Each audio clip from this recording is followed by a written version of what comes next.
नमस्कार, आप देख रहे हैं न्यूज नेशन का डिजिटल प्लेटफॉर्म में आपके साथ अंकिता। फिलहाल हर तरफ एक नाम की चर्चा खूब हो रही है। वो नाम है भारतीय शूटर मनु भाकर का, जिन्होंने पेरिस ओलंपिक 2024 में जीत का परचम लहराते हुए भारत का खाता खोल दिया है।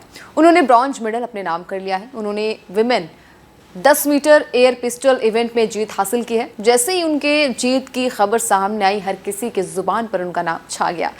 अब हर कोई उनकी तारीफें कर रहा है, उन्हें बधाइयां भी दे रहा है। लेकिन आज के इस वीडियो में हम बात करेंगे मनु के उस टैटू के बारे में जिसने पेरिस ओलंपिक 2024 में मेडल जीतने की प्रेरणा दी।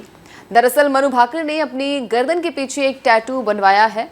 ये टैटू स्टिल आई राइज का है, जिसे उन्होंने खुद को प्रेरित करने के लिए बनवाया है। साल 2020 में हुए टोक्यो ओलंपिक 2020 में उनका प्रदर्शन जो है वो बेहद निराशाजनक रहा था और ऐसे में वो कोई भी मेडल नहीं जीत सकी थी। उसके बाद ही उन्होंने ये टैटू बनवाया था ताकि उन्हें जीवन में हमेशा आगे बढ़ने की प्रेरणा मिलती रहे। स्टिल आई राइज का ये टैटू उन्होंने एक मशहूर कवयित्री की कविता से प्रेरणा लेकर बनवाया था।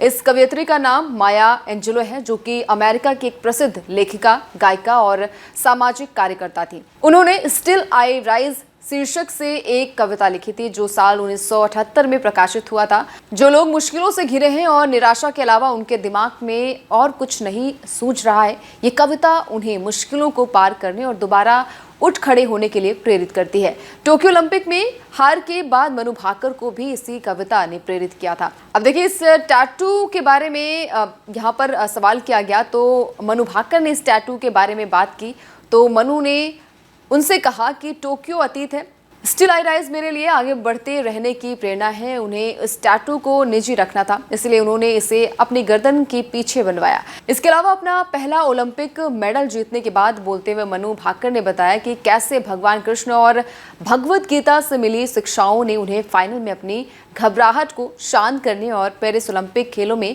अपने देश के लिए पहला पदक जीतने में मदद की। और तनावपूर्ण फाइनल के दौरान उनके दिमाग में क्या चल रहा था, इस बारे में बताते हुए भाकर ने कहा कि भगवत गीता की एक उत्साही पाठक होने के नाते उन्हें महाभारत के दौरान अर्जुन से कहे गए भगवान कृष्ण के शब्द याद थे और उनका ध्यान केवल प्रक्रिया पर था। महाभारत के दौरान भगवान कृष्ण ने अर्जुन से कहा था कि कर्म करो, फल की चिंता मत करो। गीता से भगवान कृष्ण के शब्दों का हवाला देते हुए भाकर ने बताया कि वो परिणाम के बारे में चिंतित नहीं थी और फाइनल के दौरान अपने कर्म पर ध्यान केंद्रित करना चाहती थी। उन्होंने कहा कि श्री कृष्ण ने अर्जुन से जो कहा था, कर्म पर ध्यान दो, फल पर नहीं, उस वक्त मैं केवल यही सोच रही थी कि और यही किया।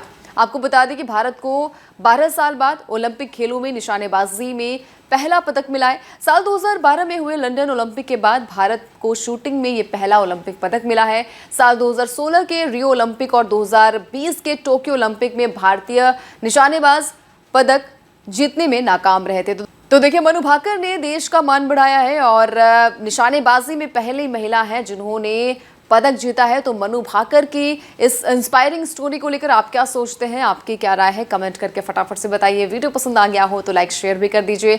इसके अलावा अगर आप ये वीडियो हमारे यूट्यूब चैनल पर देख रहे हैं तो चैनल को सब्सक्राइब कर लें। साथ ही साथ फेसबुक या फिर इंस्टाग्राम पर ये वीडियो देख रहे हैं तो चैनल को फॉलो जरूर कर लें ताकि भी खबर मिस ना होने पाए। न्यूज नेशन अब व्हाट्सएप पर खबरों की ताजा अपडेट के लिए न्यूज नेशन के इस QR कोड को स्कैन करें।